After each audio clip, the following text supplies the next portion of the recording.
Start करेंगे function chapter continue करेंगे। जो लास्ट लेक्चर में हमने देखा था फंक्शन के रिगार्डिंग, फंक्शन कैसे क्रिएट करते हैं, फिर उसको फंक्शन पैरामीटर किस टाइप के होते हैं, कितने टाइप के पैरामीटर आर्गुमेंट होते हैं, ये भी हमने देखा था। फंक्शन के अंदर फंक्शन किस तरीके से रिटर्न वैल्यू करता है और फंक्शन को किस तरीके से हम बनाते हैं, सारी चीज़ें हमने लास्ट लेक्चर में देखी है।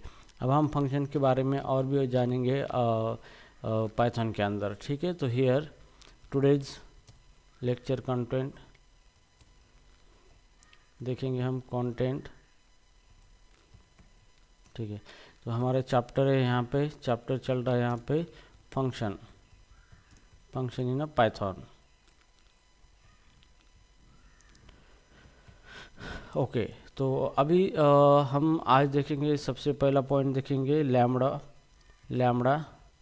लैम्बडा और इसी को एनोनिमस फंक्शन कहते हैं, एनोनिमस फंक्शन, ठीक है। हम इस फंक्शन के बारे में देखेंगे।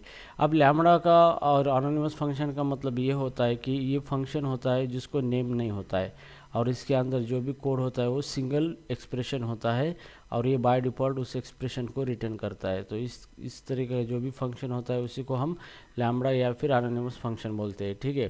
तो अब ये किस तरीके से काम करता है यहाँ पे हम देखेंगे। तो मैं यहाँ पे न्यू या फिर कल जो फंक्शन था हमारा उसी के अंदर ही मैं कंटिन्यू कर देता हूँ। यहाँ पे इसको VS कोड के अंदर ओपन करेंगे हमारे फोल्डर को और यहाँ पे हम नया फाइल बनाएंगे लैम्बडा यहाँ पे lambda.py, ठीक है। ये फाइल हम यहाँ पे बनाएंगे पाइथन के अंदर, ठीक है। तो अभी ये जो फंक्शन है यहाँ पे ये एक सिंगल लाइन फंक्शन होता है जिसको कि नेम नहीं होता है। जैसे कि मैं यहाँ पे एक फंक्शन क्रिएट करना चाहता हूँ, जैसे एडिशन के लिए ऐड, और यहाँ पे आपको लिखना है यहाँ पे ऐड इक्वल टू लैम्बडा और जैसे मैं इसको दो पैरामीटर दे दूँगा x, y और इसके अंदर ये बॉडी है और बॉडी के अंदर ये x प्लस वाई कर दूंगा इसको इस तरीके से। तो ये हो गया आपका फंक्शन, हो गया सिंपल, ठीक है। तो ये लैम्बडा आपको नाम देना है, ये लैम्बडा फंक्शन है, ये है पैरामीटर है, उसके पोजिशनल पैरामीटर है x y और ये x प्लस वाई करेगा और बाय डिफ़ॉल्ट इसकी वैल्यू क्या करेगा, रिटर्न करेगा, ठीक है, ये फंक्शन। अब इसको आपको रन करना है तो ये फंक्शन हमने किसके अंदर रखा है, ऐड के अंदर रखा है। तो आपको यहाँ पे रिज़ल्ट जो भी रिटर्न होने वाला है रिज़ल्ट वेरिएबल के अंदर लेना है और ऐड को क्या करना है, इस तरीके से कॉल करना है और ये जो पैरामीटर है एक्स वाई को वैल्यू पास करना है। जैसे मैंने 10, यहाँ पे 30 दे दूँगा यहाँ पे, ठीक है। और ये जो भी रिटर्न करेगा उसको हमें प्रिंट करना है, प्रिंट रिजल्ट यहाँ पे इस तरीके से। तो ये हो गया आपका लैम्बडा फंक्शन और एनोनिमस फंक्शन। तो ये लैम्बडा फंक्शन हमने बनाया है यहाँ पे, ओके, जो कि एक्स वाई पैरामीटर है और वो यहाँ पे एक्स वाई का एडिशन करेगा और ऑटोमेटिकली इसका रिजल्ट रिटर्न करेगा, ठीक है। तो यहाँ पे ये फंक्शन हमने किसके अंदर रखा है, इसको नाम नहीं इसलिए इसको रखा है हमने ऐड नाम के वेरिएबल के अंदर। और जैसे ही इसको रन करना है तो ये ऐड का इस्तेमाल करके ऐड फंक्शन और ये इसको पैरामीटर जो है एक्स वाई इसको हम ये वैल्यू पास कर रहे हैं एज आर्गूमेंट। तो एक्स के अंदर 10 चला जाएगा, वाई के अंदर 30 चला जाएगा और ये फंक्शन एक्स प्लस वाई करेगा और रिटर्न करे क्या करेगा, दोनों की एडिशन करेगा। तो इसकी जगह दोनों की एडिशन आएगी और ये एडिशन रिजल्ट के अंदर चली जाएगी और यहाँ पे रिजल्ट आपको प्रिंट हो जाएगा यहाँ पे, ठीक है। तो इस तरीके से क्या होता है, ये लैम्बडा फंक्शन या फिर एनोनिमस फंक्शन आप बना सकते हो यहाँ पे। अगर मैं इसको रन कर दूँ यहाँ से तो आउटपुट में मिलेगा आपको यहाँ पे 40 आउटपुट आएगा, 30 प्लस 10 प्लस 30 इक्वल टू 40। तो इस तरीके से आप लैम्बडा फंक्शन बना सकते हो सिंपल तरीके से। अगर आपको यहाँ पे एक स्क्वायर करना है, मान लो यहाँ पे स्क्वायर फंक्शन बनाना है तो एक स्क्वायर नाम का वेरिएबल लेना है और यहाँ पे लैम्बडा, और यहाँ पे लैम्बडा देने के बाद आप एक नंबर दे सकते हो यहाँ पे पैरामीटर नम और इसकी बॉडी के अंदर है उसका स्क्वायर रिटर्न कर सकते हैं आप नम इंटू नम। तो यहाँ पे आपको कोई रिटर्न लिखने की ज़रूरत नहीं है, ऑटोमेटिकली ये रिटर्न करेगा, ठीक है। तो यहाँ पे ये फंक्शन हमने स्क्वायर के अंदर रखा है।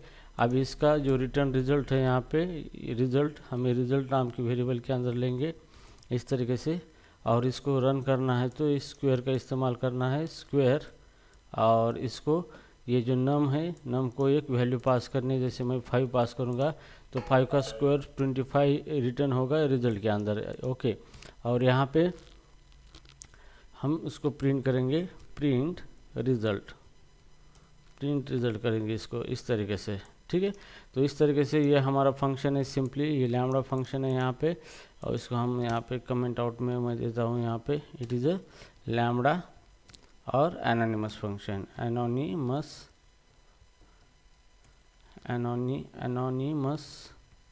Function.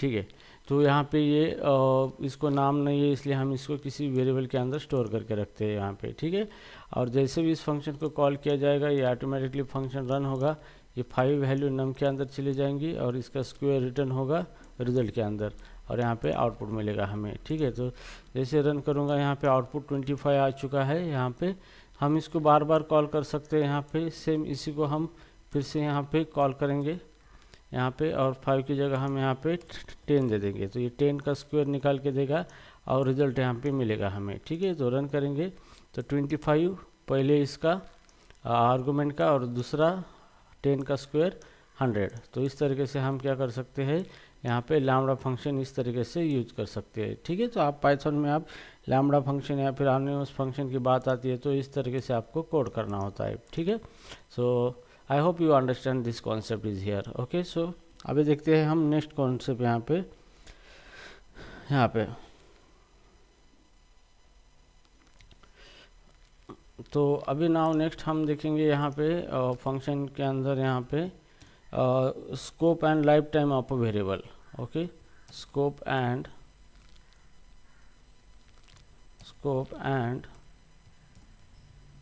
Life time of a variable.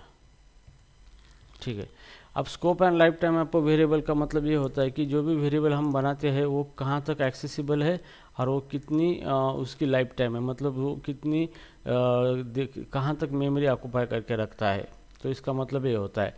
तो चलो अभी हम देखेंगे स्कोप और life time of a variable यहाँ पे प्रैक्टिकली। तो मैं यहाँ पे न्यू फाइल बनाता हूँ यहाँ पे स्कोप नाम से, scope.py।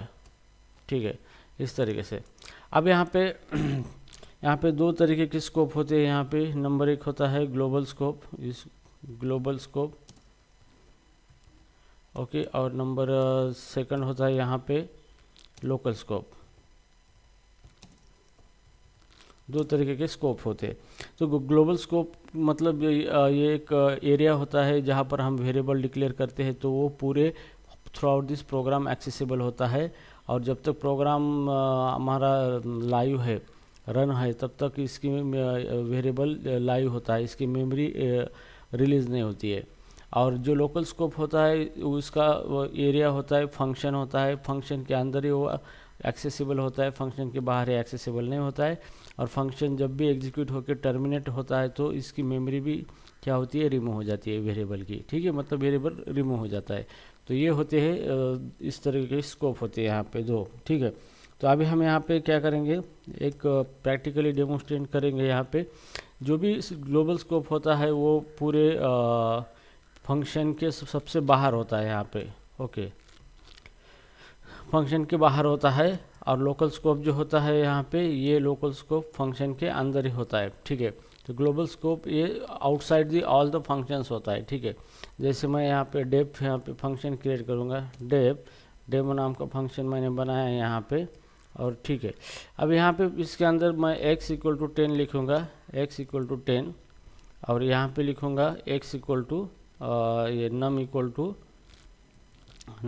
1। ठीक है, इस तरीके से मैं यहाँ पे इसको लिखूँगा यहाँ पे। तो यहाँ पे क्या हो गया है, ये डेमो फंक्शन के अंदर मैंने नम ये बनाया है, तो ये हो गया लोकल स्कोप। यहाँ पे it is a local scope. ठीक है, तो नम जो वेरिएबल है ये डेमो फंक्शन के बाहर हम इसको यूज़ नहीं कर सकते। ठीक है, और ये x जो है ये ग्लोबल स्कोप है, मतलब ये डेमो फंक्शन के अंदर भी यूज़ होता है और उसके बाहर भी यूज़ होता है यहाँ पे। तो हम यहाँ पे डेमो फंक्शन x से x = 50 कर देंगे, हम उसकी वैल्यू चेंज कर देंगे यहाँ पे। ठीक है, और हम इस फंक्शन को रन कर देंगे, और इसके अंदर हम इसको प्रिंट करेंगे प्रिंट x, कॉमा नम, दोनों को भी हम यहाँ पे प्रिंट कर देंगे फंक्शन के अंदर। और अभी फंक्शन को कॉल करेंगे हम डेमो यहाँ पे इस तरीके से, तो देखेंगे आउटपुट क्या आता है। यहाँ पे आउटपुट 50 और 1 आ गया है, तो x का वैल्यू कितना है 50 आ चुका है और यहाँ पे आउटपुट 1 आ चुका है। ठीक है, अभी फंक्शन के बाहर हम x फिर प्रिंट करना चाहेंगे यहाँ पे प्रिंट, तो ये x यहाँ पे एक्सेसिबल होता है। यहाँ पे जैसे रन करेंगे यहाँ पे तो 10 50 ओके, तो इसका मतलब क्या हो रहा है यहाँ पे, ये जो फंक्शन है हमारा ओके, जैसे मैंने यहाँ पे x को प्रिंट किया है ओके, तो पहले ये जो x है फंक्शन के बाहर हमने उसको प्रिंट किया है, ये एक्सेसिबल है फंक्शन के बाहर, ये ग्लोबल वेरिएबल है। तो यहाँ पे x की वैल्यू कितनी है 10 है, तो यहाँ पे 10 प्रिंट हो चुका है। फिर हमने फंक्शन कॉल किया है, फंक्शन के अंदर चला गया है, नम की वैल्यू 1 है और x की वैल्यू अब 50 हो गई, पहले 10 थी अब कितनी हो गई 50 हो गई, और यहाँ पे हमने प्रिंट किया है तो 50 और 1 यहाँ पे प्रिंट हो चुका है। ठीक है, अभी मान लो कि ये जो डेमो फंक्शन है इसके अंदर नम है, ये नम मैं बाहर यूज़ करना चाहता हूँ, यहाँ पे प्रिंट नम यहाँ पे। ठीक है, तो यहाँ पे देखो यहाँ पे एक वार्निंग आ गई, नम इज़ नॉट डिफाइंड, मतलब नम ये क्या है डेमो फंक्शन के अंदर ही हमने इसको बनाया था, तो ये लोकल स्कोप है इसका, मतलब फंक्शन के बाहर ये एक्सेसिबल नहीं होगा, तो हम इसको यूज़ नहीं कर सकते। और ये ग्लोबल है यहाँ पे, तो इसका मतलब ये है कि ये फंक्शन के अंदर और फंक्शन के बाहर भी हम इसको यूज़ कर सकते हैं। ठीक है, तो इस तरीके से ये लोकल और ग्लोबल स्कोप का कॉन्सेप्ट होता है। अब यहाँ पे हम एक यूज़ केस देखेंगे यहाँ पे, जैसे मान लो मैं इसको कमेंट आउट कर देता हूँ यहाँ पे, जैसे मान लो यहाँ पे मेरा है x इज इक्वल टू मैंने 10 दे दिया है यहाँ पे, और x इक्वल टू 10 दे दिया है मैंने। ठीक है, और यहाँ पे डेफ एक फंक्शन बनाया मैंने डेमो। ठीक है, इस तरीके से, और इसके अंदर भी मैंने x इक्वल टू 50 कर दिया मैंने।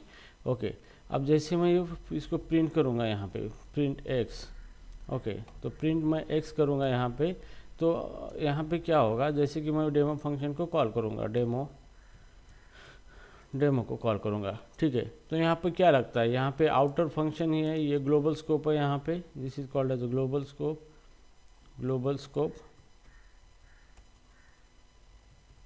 ये ग्लोबल स्कोप है यहाँ पे, और ये है अपना local scope. Okay, hash local scope. तो अभी जैसे ये प्रिंट होगा तो कौन सा वेरिएबल होगा, ये वेरिएबल प्रिंट होगा या ये वेरिएबल प्रिंट होगा। तो यहाँ पे एक चीज़ ध्यान में रखना है, जब भी मैं प्रिंट करना चाहता हूँ किसी वेरिएबल को, तो वो क्या करेगा, अपना नियरेस्ट जो ब्लॉक है वहाँ पे उसको ही फर्स्ट प्रायोरिटी देगा। और ये क्या करेगा, देखो मैंने x यहाँ पे प्रिंट किया है, और ये x कहाँ पर प्रिंट किया है, उसी स्कोप के अंदर यहाँ पर x मुझे मिला है, तो ये क्या करेगा, अपने स्कोप के x को प्रिंट करेगा, ना कि इस x को। ठीक है, तो देखो यहाँ पे 50 आउटपुट आता है 10, तो यहाँ पे 50 आउटपुट आपको आएगा। तो यहाँ पे दो वेरिएबल बन चुके हैं, ये ग्लोबल वेरिएबल है, ये लोकल वेरिएबल है, और दोनों का भी नाम सेम है। तो लोकल वेरिएबल जो है हमारा ये, तो लोकल स्कोप में हम उसको प्रिंट कर रहे हैं, तो वो लोकल का ही वेरिएबल लेगा, ना कि ग्लोबल वेरिएबल लेगा वो। ठीक है, अब हमें इस x को इस फंक्शन के अंदर यूज़ करना है, तो कैसे यूज़ करेंगे। ओके, तो यहाँ पे उसको यूज़ करने के लिए आपको यहाँ पे ओके, ठीक है, तो ये कॉन्सेप्ट मैं थोड़ा सा इसके अंदर बाद में लूँगा थोड़ा सा। ठीक है, तो अभी यहाँ पे देखो कि जो ये लोकल वेरिएबल है यहाँ पे x इक्वल टू 50, और मैंने इसको प्रिंट कर दिया है यहाँ पे, तो ये अपने लोकल वेरिएबल को ही ये प्रिंट करेगा, ना कि ग्लोबल वेरिएबल को प्रिंट करेगा। ठीक है, तो जैसे मैं इसको डेमो फंक्शन को रन करता हूँ, तो यहाँ पे देखो 50 आउटपुट आ गया, मतलब उसने लोकल स्कोप को ही प्रायोरिटी दे दी है यहाँ पे। ठीक है, अगर मैं यहाँ पे बाहर प्रिंट करूँगा, यहाँ पे प्रिंट यहाँ पे x प्रिंट करूँगा, तो अभी बाहर ये जो x है, ये x इस फंक्शन के बाहर एक्सेसिबल नहीं है, तो इसका मतलब ये जो x है ये बाहर ग्लोबल x को क्या करेगा, रेफर करेगा। तो आउटपुट आपका 10 और 50 आ जाएगा यहाँ पे। तो आउटपुट 10 आया है, मतलब ये रन हुआ है ये, और 50 आया है, मतलब इनर स्कोप के अंदर जो भी वेरिएबल है x उसको उसने एक्सेस किया है। ठीक है, तो इस तरीके से ये ग्लोबल और लोकल स्कोप का मैटर यहाँ पे होता है यहाँ पे। ठीक है, सो राइट नाउ अभी हम देखेंगे यहाँ पे मॉडिफाई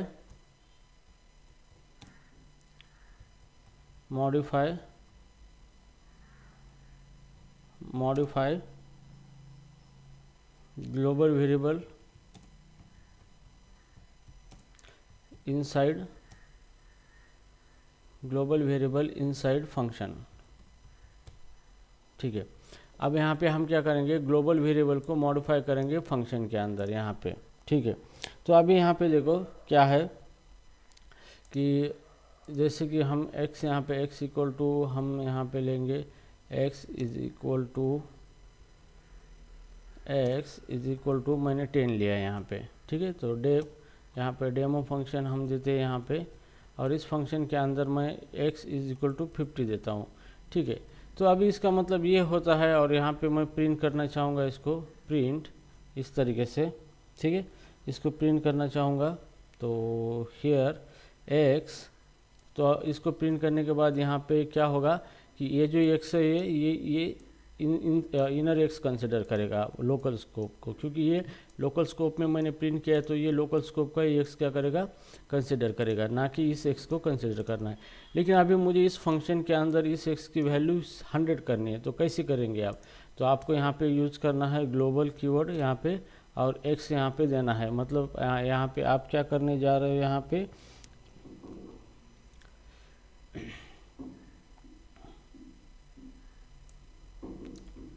ओके, तो यहाँ पे हमें इस तरीके से ये x देना है, और इस x के अंदर हम क्या करेंगे, यहाँ पे ग्लोबल वैल्यू इसके अंदर हम दे देंगे। Just 1 second. ओके, तो यहाँ पे हमने x, ओके, तो मुझे इस x को मॉडिफाई करना है, इस x की वैल्यू मॉडिफाई करनी है, तो यहाँ पे मैं क्या करूँगा, ग्लोबल यूज करूँगा, और ये x दे दूँगा यहाँ पे, और इस x के अंदर मैं दे दूँगा यहाँ पे 100।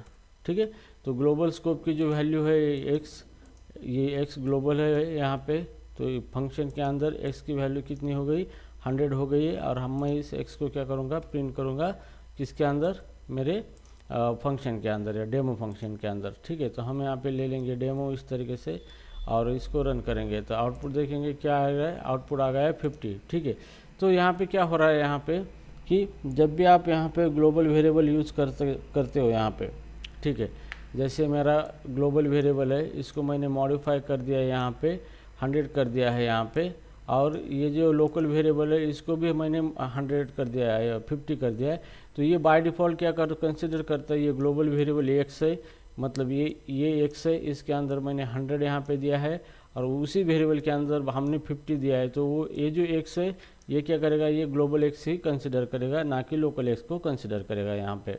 ठीक है, तो इस तरीके से अगर आप ग्लोबल का सिंबल यूज़ करते हो यहाँ पे, और आउटर वेरिएबल देते हो, तो इनसाइड द फंक्शन जो भी वेरिएबल आप यूज़ कर रहे हो सेम नेम से, वो ग्लोबल वेरिएबल को ही कंसिडर करेगा, ना कि इनर वेरिएबल को कंसिडर करेगा। ठीक है, और लास्ट में हम इसको अगर प्रिंट कर देते हैं यहाँ पे लास्ट में, जैसे कि डेमो के बाहर प्रिंट, और प्रिंट x कर देंगे हम यहाँ पे, तो देखेंगे x की वैल्यू क्या है, तो x की वैल्यू 50 है। मतलब यहाँ पे क्या हो रहा है, ये ग्लोबल वेरिएबल कंसिडर हो रहा है, क्योंकि हमने यहाँ पे ग्लोबल यूज़ किया है। अब यहाँ पे लोकल वेरिएबल का कोई कॉन्सेप्ट ही नहीं आ रहा है यहाँ पे। ठीक है, तो इस टाइप का जो भी कॉन्सेप्ट होता है उसी को हम बोलते हैं मॉडिफाइंग अ ग्लोबल वेरिएबल। तो ये ग्लोबल वेरिएबल है, फंक्शन के अंदर हमने इसको ग्लोबल यूज़ किया है, और उसी के अंदर हमने मॉडिफाई किया है, और उसको प्रिंट करते हैं तो ये वेरिएबल लोकल कंसिडर नहीं होता, ग्लोबल वेरिएबल ही कंसिडर होता है। और हमने फंक्शन के बाहर भी इसको प्रिंट किया है, तो इसका लास्ट चेंज जो हुआ है तो ये ग्लोबल वेरिएबल के अंदर ही हुआ है। पहले 10 था, तो फंक्शन के अंदर अभी 50 हो चुका है, तो जिसको प्रिंट करने के बाद आउटपुट यहाँ पे 50 आ चुका है। ठीक है, तो गाइस इस तरीके से ये कॉन्सेप्ट है, आपको इंटरव्यू में भी पाइथन के इस कॉन्सेप्ट को पूछा जा सकता है यहाँ पे। ठीक है, तो हियर राइट नाउ अभी हम देखेंगे next concept is here. Next concept देखेंगे डॉक स्ट्रिंग 4।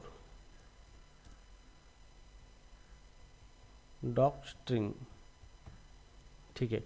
अब डॉक स्ट्रिंग का मतलब क्या होता है, डॉक्यूमेंट स्ट्रिंग कहा जाता है। आपको किसी फंक्शन के अंदर कुछ कमेंट एक डॉक्यूमेंटेशन करना है, मतलब कोड के रिगार्डिंग कुछ इन्फॉर्मेशन लिखनी है स्ट्रिंग फॉर्मेट में, तो उसी को डॉक स्ट्रिंग यहाँ पे कहा जाता है यहाँ पे। ठीक है, तो ये कैसे है, किस तरीके से है, हम अभी देखेंगे यहाँ पे। Doc string .py Python. ठीक है, अब मान लो मेरे पास एक फंक्शन है यहाँ पे डेफ, और मैं यहाँ पे इसको डेमो नाम देता हूँ, फंक्शन को इस तरीके से डेमो नाम देता हूँ। अभी मुझे इसके यहाँ मैं कोड करना चाहता हूँ, जैसे x इज इक्वल टू 5 मैंने दे दिया है, और यहाँ पे y is equal to x into x दे दिया है मैंने यहाँ पे। ठीक है, और प्रिंट कर दिया है मैंने यहाँ पे प्रिंट y को प्रिंट किया है यहाँ पे। ठीक है, तो ये मेरा फंक्शन है यहाँ पे। तो ये मेरा फंक्शन मैंने क्या किया है, x वेरिएबल डिक्लेयर किया है, y वेरिएबल के अंदर x इंटू एक्स किया है, तो मैंने यहाँ पे क्या किया है, x का स्क्वायर कैलकुलेट किया है। सो कैलकुलेट स्क्वायर ऑफ x, तो x का मैंने स्क्वायर यहाँ पे कैलकुलेट किया है और यहाँ पे प्रिंट किया है। तो चलो मैं इसको रन कर देता हूँ, फंक्शन को कॉल कर देता हूँ, और इसको डेमो फंक्शन को कॉल करेंगे हम, और इसको मैं रन करूँगा तो स्क्वायर आएगा 25, मतलब x के अंदर 5 है, तो 5 इंटू 5 25 y के अंदर चला गया, और यहाँ पे रिजल्ट इसका 25 मिल चुका है हमें यहाँ पे। ठीक है, अभी मुझे क्या करना है, ये कोड किसके लिए लिखा है ये यहाँ पे लिख के रखना है, डॉक्यूमेंटेशन करना है। तो मैं यहाँ पे डॉक स्ट्रिंग यूज करूँगा इस तरीके से, और यहाँ पे code return for calculating square of x। ठीक है, तो ये मैंने क्या किया है, स्ट्रिंग लिखा है यहाँ पे, ये स्ट्रिंग लिखा है, और इसी को ट्रिपल कोटेशन के अंदर मैंने जो स्ट्रिंग लिखा है इसी को कहा जाता है डॉक स्ट्रिंग कहा जाता है, मतलब डॉक्यूमेंट स्ट्रिंग कहा जाता है। मतलब मैंने क्या किया है, मैंने यहाँ पे लिखा है इस कोड के बारे में कि ये जो कोड है, ये कोड किसके लिए मैंने इस कोड का पर्पज़ क्या है, या इसके रिगार्डिंग जो भी मुझे लिखना है उसी को डॉक्यूमेंटेशन कहते हैं। तो यहाँ पे मैं इस तरीके से लिख सकता हूँ यूजिंग डॉक स्ट्रिंग। तो डॉक स्ट्रिंग का इस्तेमाल करके मैं डायरेक्टली क्या कर सकता हूँ कि मेरे कोड के अंदर स्ट्रिंग फॉर्मेट में मैं कोड के रिगार्डिंग इन्फॉर्मेशन लिख सकता हूँ। मेटाडाटा भी हम उसको बोल सकते हैं, या फिर उसको हम डॉक्यूमेंटेशन भी बोल सकते हैं। ठीक है, तो कोड के रिगार्डिंग हम ये सारी चीज़ें इसके अंदर लिख सकते हैं with the help of the doc string. ठीक है, तो इस तरीके से। तो हियर आई होप आपको समझ में आया होगा what is the doc string यहाँ पे। ठीक है, अभी हम देखेंगे नेस्टेड फंक्शन नंबर 5 यहाँ पे, nested function.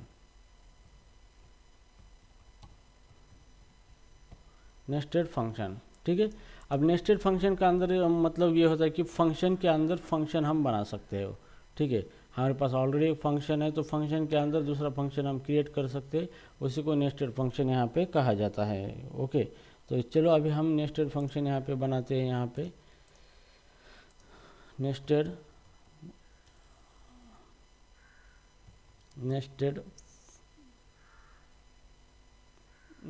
Dot function dot py Python file. ठीक है, तो अभी मुझे नेस्टेड फंक्शन बनाना है। जैसे मैं यहाँ पे डेफ एक आउटर फंक्शन बनाऊंगा, आउटर।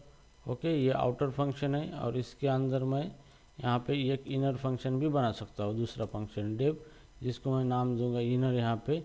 और इस तरीके से उसके अंदर मैं प्रिंट लिखूँगा, print this is inner function.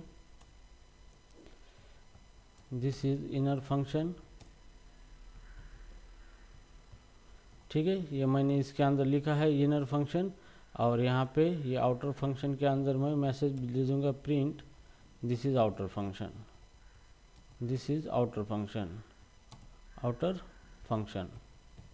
ठीक है, तो इस तरीके से ये मेरा आउटर फंक्शन है। फंक्शन के अंदर मैंने ये दूसरा फंक्शन यहाँ पे लिखा है यहाँ पे। अभी मैं आउटर फंक्शन को रन करूँगा यहाँ पे, तो क्या होता है देखेंगे। रन करूँगा आउटर फंक्शन को, आउटर इस तरीके से, और मैं इसको रन करूँगा लाइक दिस। यहाँ पे दिस इज आउटर फंक्शन एक ही मैसेज आया है, मतलब जैसे ही आउटर फंक्शन रन हुआ ये फंक्शन रन हुआ है, लेकिन इनर फंक्शन हमने कॉल ही नहीं किया है तो ये रन नहीं होगा, लेकिन आउटर फंक्शन का ये कोड है ये रन होगा। तो हमें इनर फंक्शन को कॉल करना है तो हम यहाँ पे क्या करेंगे, आउटर इनर फंक्शन को इस तरीके से कॉल करेंगे हम यहाँ पे, ठीक है। तो यहाँ पे आउटर फंक्शन जैसे ही कॉल होगा तो ये इनर फंक्शन रन होगा, फिर इनर फंक्शन के अंदर प्रिंट करेगा और बाद में ये आउटर फंक्शन का प्रिंट करेगा यहाँ पे, ठीक है। तो जैसे अब यहाँ पे आउटपुट क्या आएगा आपका, दिस इज इनर फंक्शन, और सेकंड आएगा दिस इज आउटर फंक्शन, ठीक है। सो रन करेंगे, this is inner function and this is outer function. तो आप क्या कर सकते हो, सिंपली फंक्शन के अंदर फंक्शन ही आप क्या कर सकते हो और लिख सकते हो यहाँ पे, ओके। इसी को कहा जाता है नेस्टेड फंक्शन, मतलब फंक्शन के अंदर फंक्शन आप क्या कर सकते हो, लिख सकते हो, ठीक है। So this is called as a nested function concept, ठीक है। Okay, so now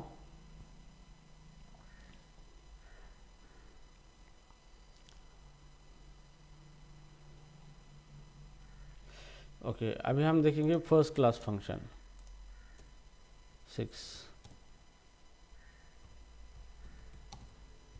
first class function, ठीक है। तो यहाँ पे फर्स्ट क्लास फंक्शन का मीनिंग ये होता है कि जो भी फंक्शन हम बनाते हैं वो फंक्शन हम किसी वेरिएबल के अंदर स्टोर कर सकते हैं, या फिर किसी फंक्शन को एज अ आर्गूमेंट पास कर सकते हैं, या फिर किसी फंक्शन से उसको रिटर्न कर सकते हैं। तो इस कॉन्सेप्ट को कहा जाता है फर्स्ट क्लास फंक्शन कहा जाता है, ठीक है। तो चलो हम इसको प्रैक्टिकली करके देखेंगे फर्स्ट क्लास फंक्शन किस तरीके से होता है और क्या होता है, ठीक है। तो हियर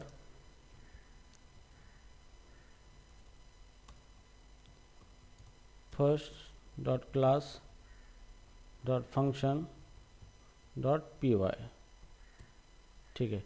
तो हम यहाँ पे फर्स्ट क्लास फंक्शन यहाँ पे देखेंगे यहाँ पे। सो नॉर्मली डेप मैं एक फंक्शन क्रिएट करता हूँ, जैसे कि डेमो मैंने फंक्शन को क्रिएट किया है और उसके अंदर जस्ट मैसेज देता हूँ प्रिंट स्टेटमेंट, ओके प्रिंट यहाँ पे, और फर्स्ट क्लास फंक्शन इस तरीके से मैसेज देता हूँ यहाँ पे, ठीक है। तो मैंने यहाँ पे सिंपल फंक्शन बनाया है डेमो। तो इस फंक्शन को मैं क्या कर सकता हूँ, किसी दूसरे वेरिएबल के अंदर भी स्टोर करके रख सकता हूँ। जैसे यहाँ पे x is equal to demo, तो यहाँ पे मैंने क्या किया है, ये जो फंक्शन है इसको स्टोर किया है x वेरिएबल के अंदर, और इसको कॉल करना है तो मैं x का यूज़ करके इस तरीके से इसको कॉल करूँगा तो डायरेक्टली मेरा ये फंक्शन यहाँ पे रन हो जाएगा, ठीक है। तो यहाँ पे आउटपुट आया है फर्स्ट क्लास फंक्शन, मतलब ये फंक्शन आपका रन हो चुका है यहाँ पे, ठीक है। तो इस कॉन्सेप्ट को कहा जाता है फर्स्ट क्लास फंक्शन, ठीक है। ये हो गया फर्स्ट क्लास फंक्शन। तो फर्स्ट केस क्या हो गया यहाँ पे कि store function in a variable, store function in a variable, okay. Function हमने वेरिएबल के अंदर स्टोर किया है यहाँ पे और उसको कॉल किया है, तो ये पहला केस हो गया, ठीक है। अभी हम देखेंगे कि एक फंक्शन दूसरे फंक्शन को आर्गुमेंट के तौर पे पास करेंगे इसको, ठीक है। तो इसको कमेंट हम दे देंगे यहाँ पे। तो हियर इसके अंदर स्टोर फंक्शन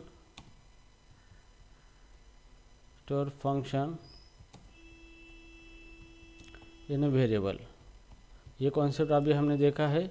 अभी हम करेंगे pass function as a argument to other function, ठीक है। इस कॉन्सेप्ट को अभी हम देखेंगे यहाँ पे, ठीक है। तो यहाँ पे हम एक फंक्शन क्रिएट करेंगे यहाँ पे, जैसे मैंने यहाँ पे एक फंक्शन क्रिएट करूँगा यहाँ पे। तो ये जो है एग्जांपल जो है यहाँ पे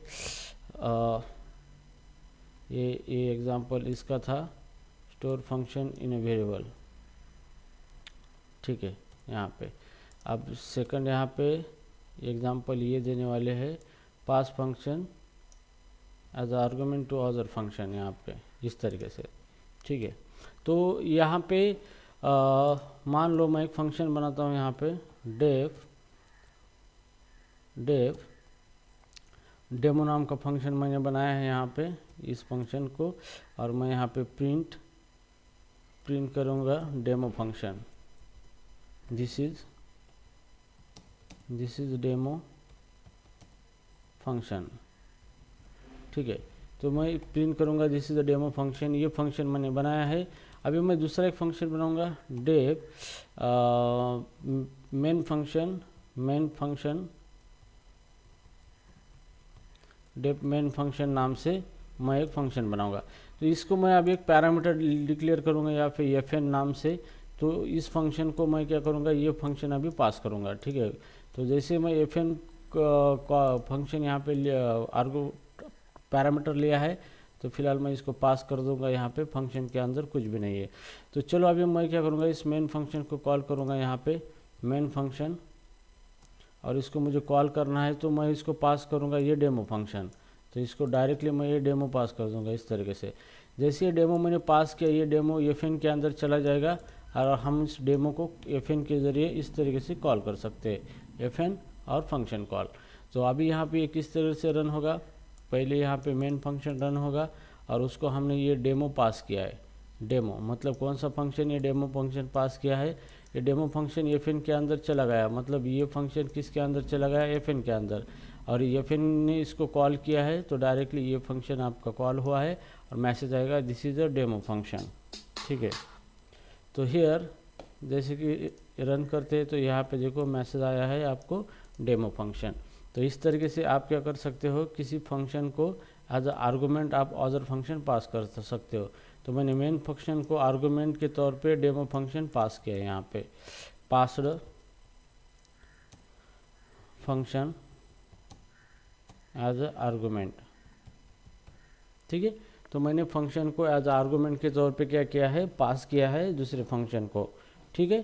तो इस पॉइंट को ये पॉइंट इस तरीके की चीज़ को रेफर कर देता है यहाँ पे, ठीक है। अभी थर्ड पॉइंट है इसके अंदर returning function from other function, ठीक है। यहाँ पे इस तरीके से विशाल चौहान, और यहाँ पे ज़्यादा लोग कोई ऐड नहीं हुए यहाँ पे, ठीक है। तो हियर तो returning function from other function, okay. तो यहाँ पे क्या हम ये कॉन्सेप्ट देखेंगे, यहाँ पे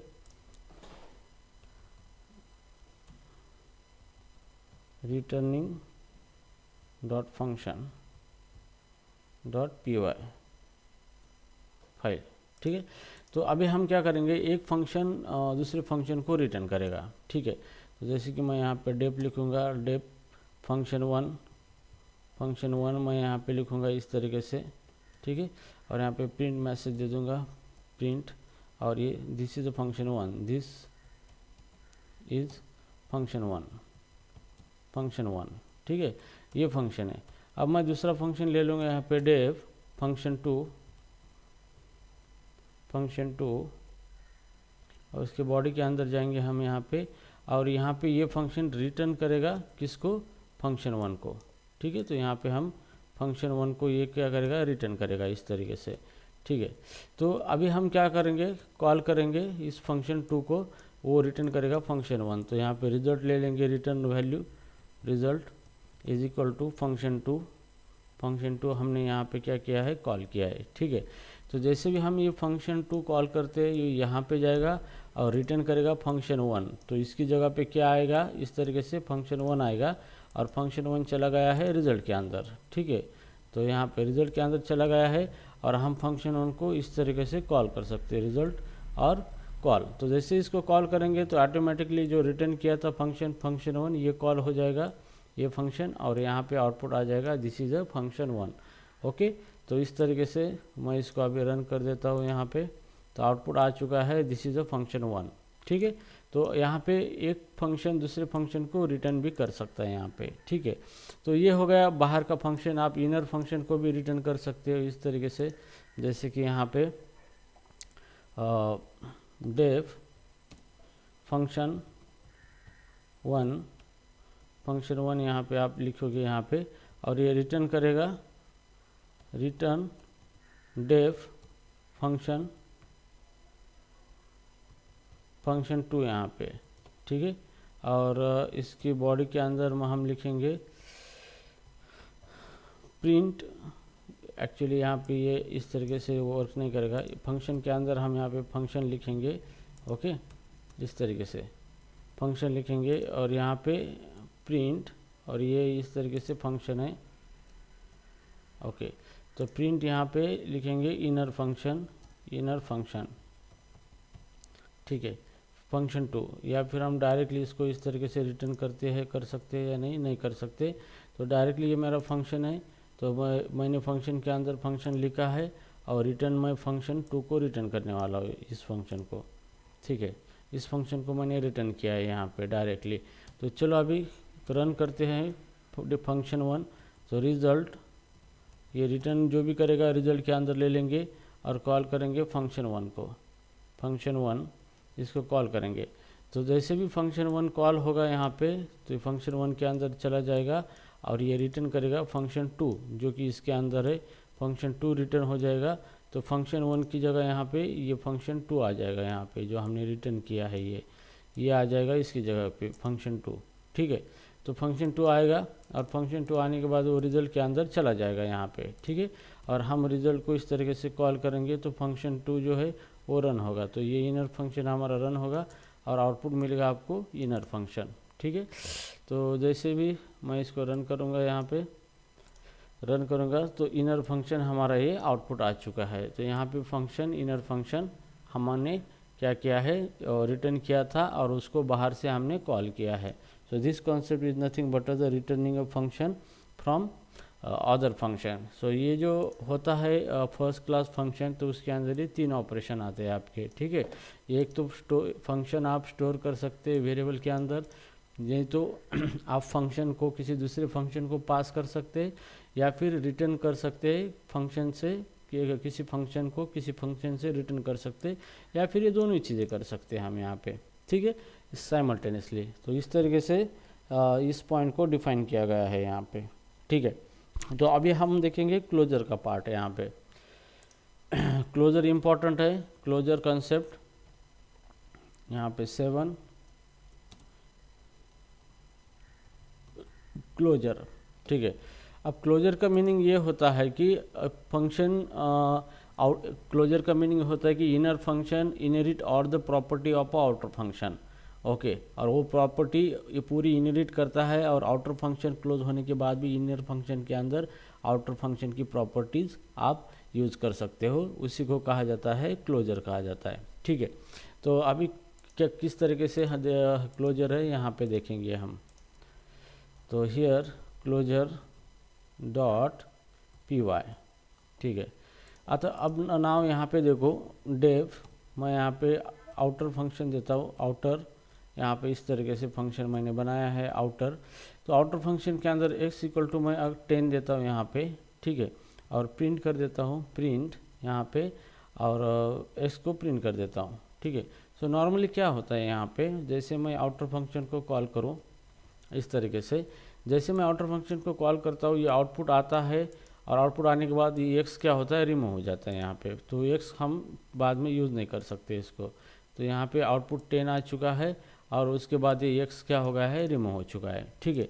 लेकिन हम क्या करते हैं यहाँ पे आउटर फंक्शन के अंदर मैं डेफ इनर फंक्शन लेता हूँ, इनर फंक्शन, और इनर फंक्शन के अंदर मैं क्या करता हूँ, ये आउटर फंक्शन का x प्रिंट कर देता हूँ यहाँ पे, प्रिंट x।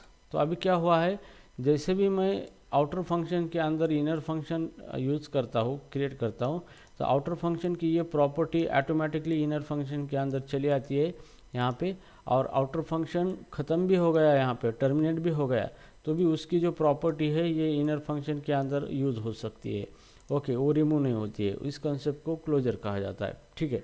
तो यहाँ पे जब भी हम इनर फंक्शन यहाँ पे बनाते हैं, वो आउटर फंक्शन की जो भी प्रॉपर्टी है वो इनहेरिट करके लेता है अपने अंदर, और आउटर फंक्शन जब से भी कॉल होता है और रन होता ख़त्म होता है, तो इनर फंक्शन के अंदर आउटर फंक्शन की प्रॉपर्टीज हम फिर भी उसको इस्तेमाल कर सकते हैं, ठीक है। तो अभी यहाँ पे जैसे कि मैं रिटर्न कर रहा हूँ इनर फंक्शन को, ठीक है। तो जैसे भी आउटर फंक्शन यहाँ पे रिटर्न होता है तो उसका x जो है वो ख़त्म होना चाहिए, ख़त्म होता है, लेकिन इनर फंक्शन के अंदर ये x फिर भी प्रिंट होगा, क्यों? क्योंकि इनर फंक्शन ने इस x को क्या किया है, अपने अंदर इनहेरिट किया है इसको, ठीक है। तो इस कंसेप्ट को कहा जाता है क्लोजर कहा जाता है, ठीक है। तो चलो मैं आउटर फंक्शन कॉल करता हूँ। तो आउटर फंक्शन रिटर्न कर रहा है इनर फंक्शन, तो मैं यहाँ पे रिजल्ट लेता हूँ, यहाँ पे result is equal to outer, और फिर आउटर फंक्शन क्या करेगा, इनर फंक्शन को रिटर्न करेगा यहाँ पे, और इनर फंक्शन के अंदर प्रिंट होगा x वैल्यू जो आउटर फंक्शन की है, ठीक है। तो यहाँ पे रिजल्ट, और रिजल्ट को मैं इस तरह से कॉल करूँगा, मतलब इनर फंक्शन कॉल होगा और उसके अंदर जो x है ये आउटर फंक्शन का x है, फिर भी वो x हम एक्सेसिबल होगा, even inner outer function return हो चुका है, ख़त्म हो चुका है, ठीक है। तो चलो अभी इसको रन करके देखेंगे। जैसे रन करके देखेंगे, यहाँ पे देखो वैल्यू 10 आ चुके हैं यहाँ पे। मतलब क्या हो रहा है, यहाँ पे ये जो x है, जैसे भी आउटर फंक्शन, ये x आउटर फंक्शन की प्रॉपर्टी है, ओके। जैसे भी ये x ख़त्म होता है, मतलब ये आउटर फंक्शन यहाँ पे रिटर्न हो रहा है, तो ये x ख़त्म होना चाहिए, ओके। बट स्टिल ये आउटर फंक्शन रिटर्न हो रहा है यहाँ पे, मतलब ख़त्म हो रहा है, फिर भी वो इनर फंक्शन के अंदर उस x की वैल्यू यहाँ पे मिल रही है हमें। तो इस कंसेप्ट को कहा जाता है क्लोजर कहा जाता है, ठीक है। तो क्लोजर कंसेप्ट के बारे में आपको इंटरव्यू में पूछा भी जा सकता है यहाँ पे, ठीक है। तो हियर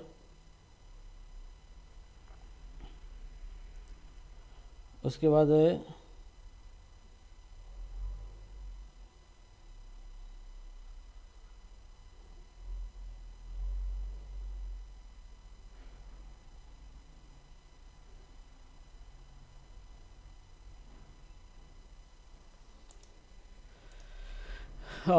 गाइज कंटिन्यू करना है या फिर रेस्ट ऑफ द चीज़ें लेनी है, बोलो।